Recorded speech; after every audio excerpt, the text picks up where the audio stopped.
patience. Patience is so important in this hobby.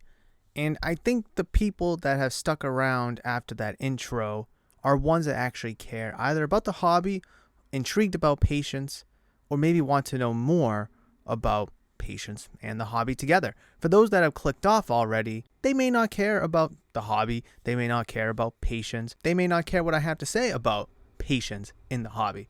So thank you guys so much for sticking around, because this video is actually fairly important, because patience in this hobby is so important.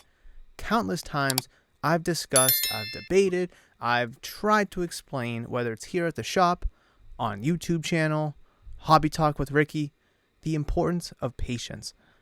And through patience, there's a thick difference between flipping and investing.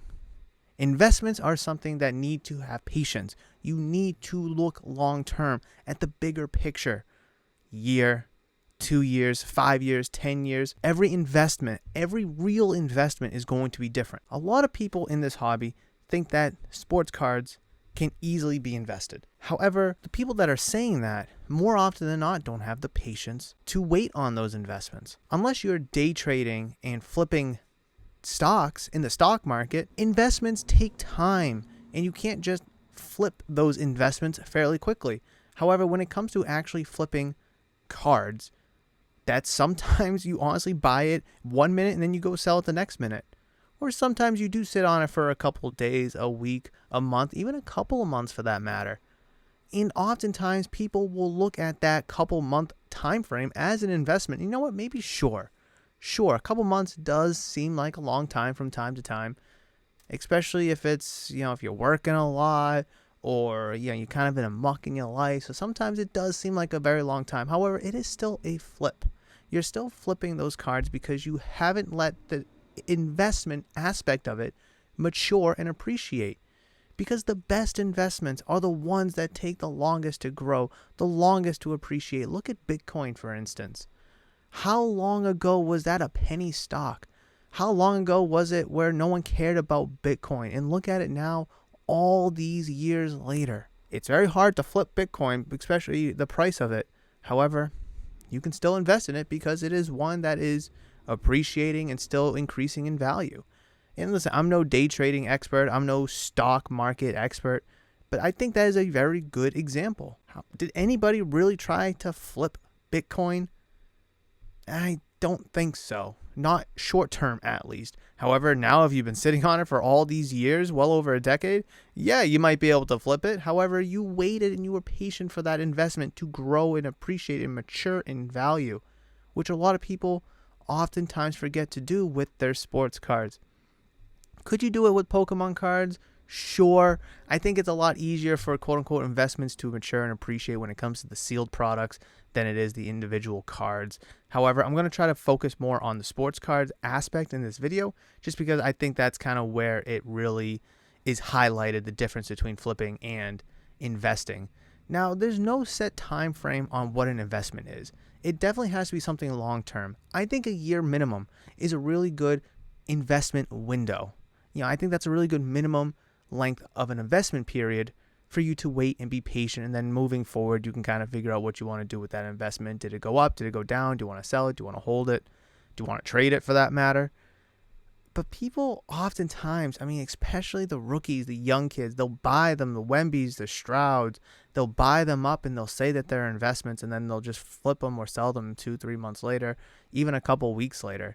And unless you're going to take those cards and put them in your closet and forget about them for a very long time, you're flipping the cards. And I'm not trying to diminish or bash the aspect of flipping cards. That's not the purpose of this video. The purpose of this video is to highlight the difference between flipping and investing.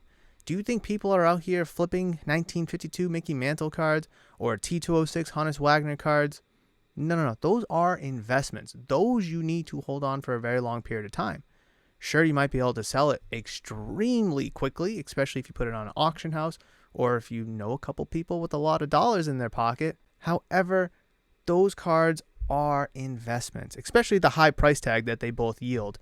But when you're buying $20 cards, $50 cards, even $100 of cards, those are ones that are difficult to invest in and also sell them in a month or two and expect a profitable yield on it that's substantial. Sure, you can turn a $100 card into a $120 card if you flip it after 6 weeks, but was that really the investment that you were looking for? Now, there's no guarantee that that $100 card is going to be worth $200, $300, $400, $500 in a year. Of course, that's no guarantee, especially with how fragile and how volatile the sports card market is and how rookie focused and rookie centric we are in modern sports card hobby. And I really wish that people would kind of take the investment aspect of it a little bit more seriously. Now, if the right price comes around, the price that you just can't ignore, I get it. Sell it. I don't blame you at all. I really don't. But when it comes to the flipping and investing, they oftentimes get intertwined, and I do believe that there is a firm difference between the two of them. And I'm definitely curious what you guys have to say in the comment section down below. Regardless of what your stance is or your position is in the hobby, whether you're a buyer, seller, trader, collector, flipper, investor, whatever you may be. It doesn't matter, who you are or what you are in this hobby. I want to know your comments down below in the comment section, because am I just speaking out of proportion? Am I making absolutely no sense? Or is what I'm saying logical, makes sense, and actually may mean something in this hobby? So I'm definitely curious what you guys have to think about that, because again, there is a strong difference between an investment and a flip, but a lot of people get it mixed up between the two of them. However, hopefully this video was able to shed some light on the difference between the two, because like I said, there is a firm difference. There is a tangible timeline or time frame that you need to wait for an investment. You may have the intentions to invest in a card and the right price comes around a month later and then you find yourself flipping it. That's okay. I just said that's okay, but that is at the end of the day a flip. So next time you're looking to buy a card for an investment, ask yourself this question: do you have the patience to wait? Are you patient enough to wait for the card's value to mature and increase over time? Because if not, then you're looking like you have a flip on your hand if you do decide to purchase that card. But if you can be patient enough to wait, then you might be looking at a good investment. But hopefully you guys were able to take a thing or two away from this video, because I just wanted to highlight the firm differences between the two, and hopefully this video was educational for those that maybe needed a little light shed on the difference of the two. Thank you so much for watching this video. Like, comment, subscribe, press all the buttons. Consider checking out the channel membership program. I've queued up an excellent video right here for you guys that I do believe is going to be excellent for your hobby endeavors. Hopefully, I'll see you in that one.